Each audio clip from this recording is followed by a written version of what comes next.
Hello students, स्वागत है आप सबका आज की क्लास में। आज हमारी ह्यूमन फिजियोलॉजी की थर्ड क्लास है।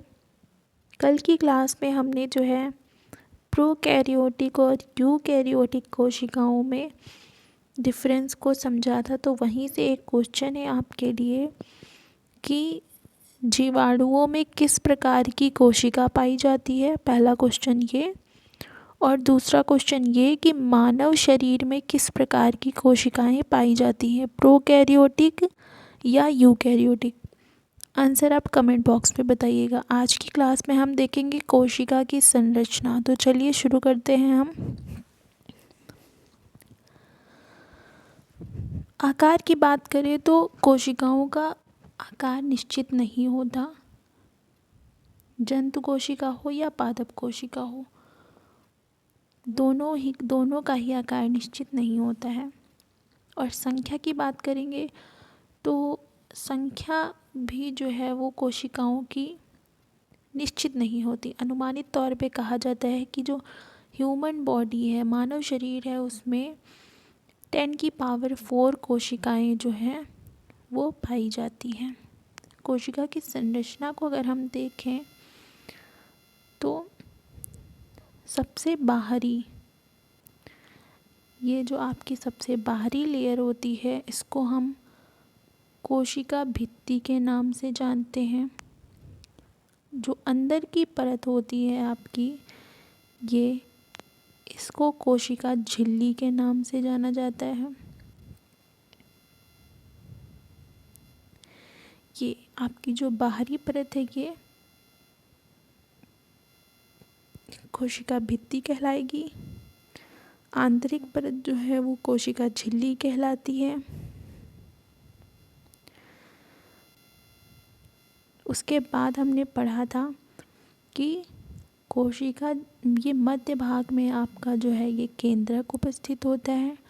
हम पढ़ चुके हैं कि कोशिका झिल्ली और केंद्रक झिल्ली के मध्य में जो द्रव पाया जाता है उसको जीव द्रव्य कहते हैं या कोशिका द्रव्य के नाम से उसको जाना जाता है। और इस द्रव्य में कुछ ठोस पदार्थ उपस्थित होते हैं, जैसे कि आपके माइटोकॉन्ड्रिया,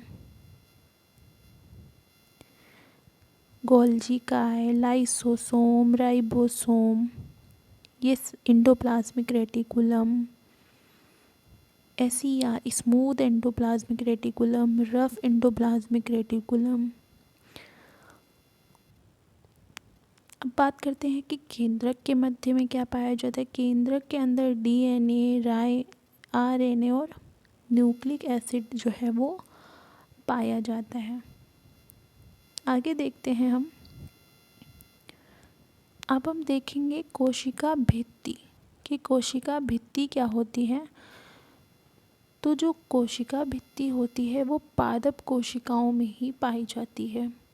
जंतु कोशिकाओं में कोशिका भित्ति उपस्थित नहीं होती है। खोज की बात करेंगे तो कोशिका भित्ति की खोज रॉबर्ट हुक ने की थी। अब हम कोशिका भित्ति के बारे में कुछ इम्पॉर्टेंट पॉइंट्स देख लेते हैं। कोशिका का सबसे बाहरी भाग होता है, जैसा कि हम स्ट्रक्चर में देख चुके हैं। ये हमारी कोशिका, ये सबसे बाहरी भाग जो होता है यही होती है हमारी कोशिका भित्ति। कोशिका का सबसे कठोर भाग भी यही होता है। और जो पादपों में कोशिका भित्ति पाई जाती है वो सेल्यूलोज की बनी होती है। ये जो है आपका एग्ज़ाम ओरिएंटेड पॉइंट है आपका कि पादपों में कोशिका भित्ति किसकी बनी होती है, सेल्यूलोज की बनी होती है। नेक्स्ट पॉइंट है कवकों की कोशिका भित्ति किससे निर्मित होती है। तो जो कवकों की कोशिका भित्ति है वो पेप्टिडोग्लाइकोन की बनी होती है। नेक्स्ट, कवकों की नहीं, सॉरी, जो जीवाणुओं की कोशिका भित्ति होती है वो पेप्टिडोग्लाइकोन की बनी होती है। और कवकों की जो कोशिका भित्ति होती है वो काइटिन की बनी होती है।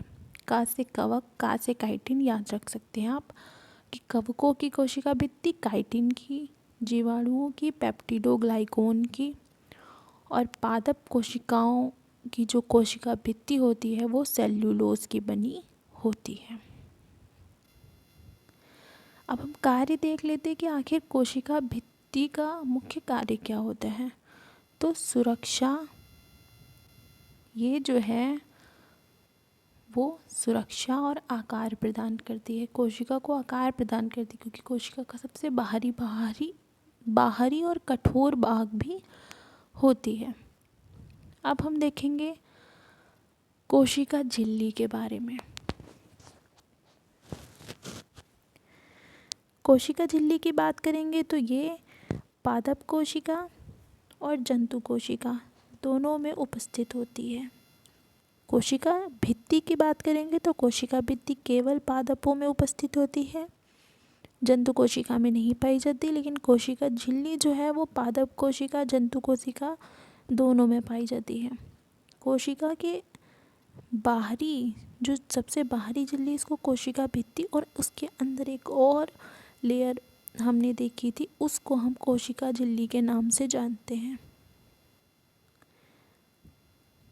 पादप कोशिका में बाहरी झिल्ली को कोशिका झिल्ली कहते हैं और आंतरिक झिल्ली को प्लाज्मा झिल्ली के नाम से जाना जाता है।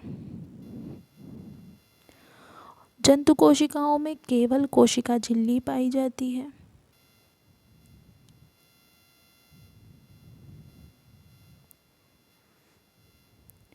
आगे देखेंगे हम कोशिका झिल्ली का निर्माण।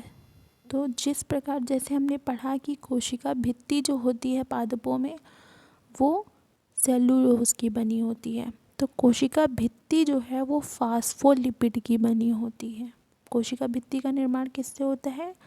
फास्फोलिपिड से। और कोशिका भित्ति जो है वो द्विपरितीय संरचना होती है। कहने का तात्पर्य, हमने इसमें देखा ना, ये जो सर्कल बना हुआ है ये 3 लेयर्स में बना हुआ। बाहर की, सबसे बाहर की जो लेयर है वो कोशिका भित्ति हो गई। अंदर की जो ये द्विपरतीय संरचना है इसी को हम कोशिका झिल्ली कहते हैं। आगे देखते हैं हम।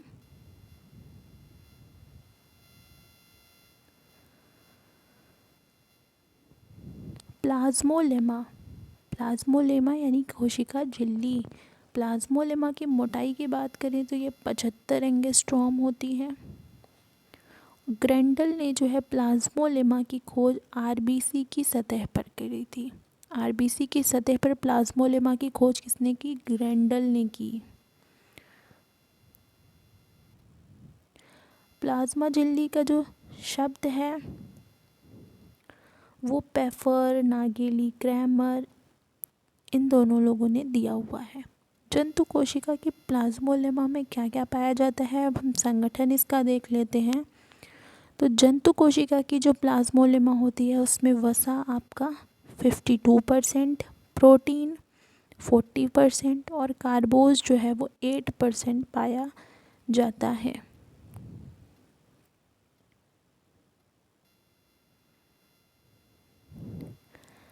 कार्य की बात करें कि कोशिका झिल्ली का कार्य क्या होता है, तो कोशिका झिल्ली कोशिका के अंदर से बाहर एवं बाहर से अंदर आने वाले अणुओं का नियमन करती है। क्या कार्य होता है इसका?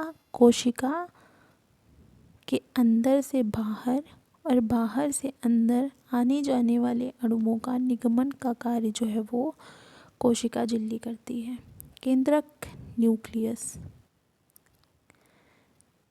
आज के वीडियो में इतना ही। कल के वीडियो में हम केंद्रक के बारे में, केंद्रक की संरचना और केंद्रक के अंदर जो भाग होते हैं, क्रोमैटिन थ्रेड्स, केंद्रक द्रव, केंद्रक झिल्ली, केंद्रिका, इन सब के बारे में डिटेल से पढ़ेंगे। क्लास अच्छी लगे तो लाइक करिएगा। चैनल को सब्सक्राइब नहीं किया है तो सब्सक्राइब कर लीजिएगा। मिलते हैं नेक्स्ट वीडियो में। Thank you.